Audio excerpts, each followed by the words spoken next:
சொப்பனத்தில் தோன்றி, தாவீதின் குமாரனாகிய யோசேப்பே, உன் மனைவியாகிய மரியாதை சேர்த்துக் கொள்ள ஐயப்படாது. அவரிடத்தில் உற்பத்தியாயிருக்கிறது பரிசுத்த ஆவியினால் உண்டானது. அவள் ஒரு குமாரனை பெறுவாள். அவருக்கு இயேசு என்று பெயரிடுவாயாக. ஏனெனில் அவர் தமது ஜனங்களின் பாவங்களை நீக்கி அவர்களை ரட்சிப்பார்.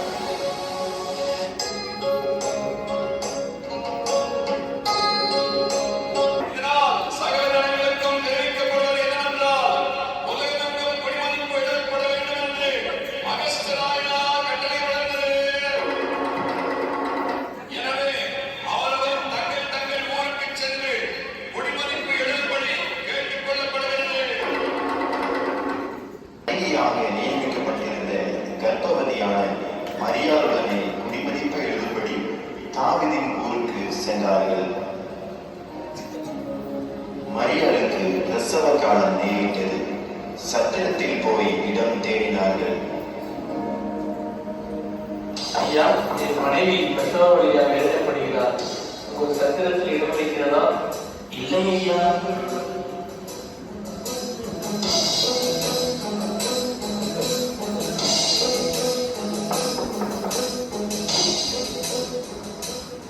ஐயா, என் மனைவிக்கு பிரசவ காலம் இருக்கிறது. உங்கள் சத்திரத்தில் இடம் இருக்கிறதா? இடம் காலியாக இல்லையே. சத்திரத்தில் இடம் இல்லாததினால் அங்கிருந்த மாட்டு தொழுவத்திற்கு சென்றார்கள். அவள் தன் முதல் பேரான குமாரனை பெற்றெடுத்தாள்.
ராத்திரியிலே தங்கள் மந்தையை காத்துக் கொண்டிருந்தார்கள். அவ்வேளையிலே கர்த்தருடைய தூதன் அவர்களை நோக்கி, பயப்படாதீர்கள், இதோ எல்லா ஜனங்களுக்கும் மிகுந்த சந்தோஷத்தை உண்டாக்கும் நற்செய்தியை உங்களுக்கு அறிவிக்கிறேன் என்று கர்த்தராகிய கிறிஸ்து என்னும் ரட்சகர் உங்களுக்கு தாவீதின் ஊரிலே பிறந்திருக்கிறார். பிள்ளையை துணிகளை சுற்றி முன்னணியை எடுத்து காண்பீர்கள். இதுவே உங்களுக்கு அடையாளம். நாம் பெத்லகேம் ஊருக்கு போய் கர்த்தரால் நமக்கு அறிவிக்கப்பட்ட அந்த காரியத்தை பார்ப்போம் வாருங்கள்.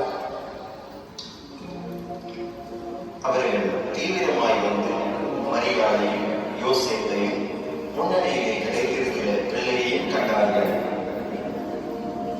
கண்டு அந்த பிள்ளையை குறித்து தங்களுக்கு சொல்லப்பட்ட சங்கதியை பிரசித்தம் பண்ணினார்கள்.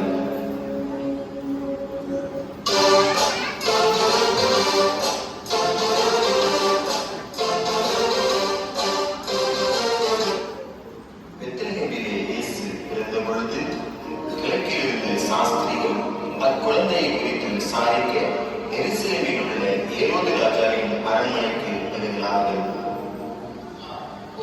ராஜாவின் வாள்கள் யூதருக்கு ராஜாவால் பிறந்தவர் எண்ணி கிழக்கிலே அவருடைய நட்சத்திரத்தை கண்டு பணிந்து கொள்ளும்படி வந்தோம்.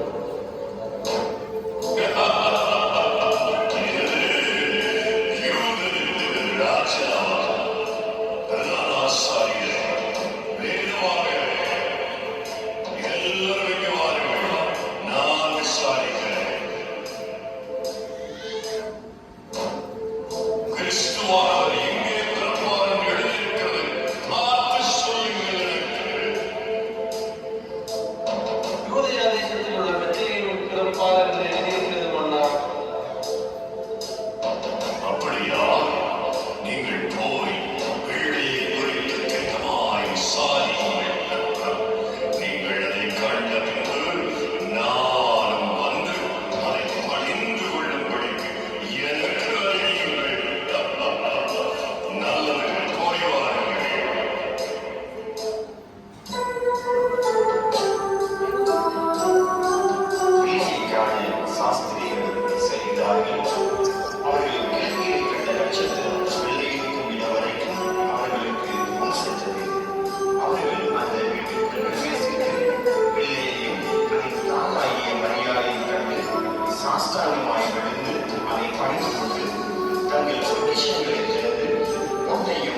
சிம்மாசனத்தை பற்றி வரும்.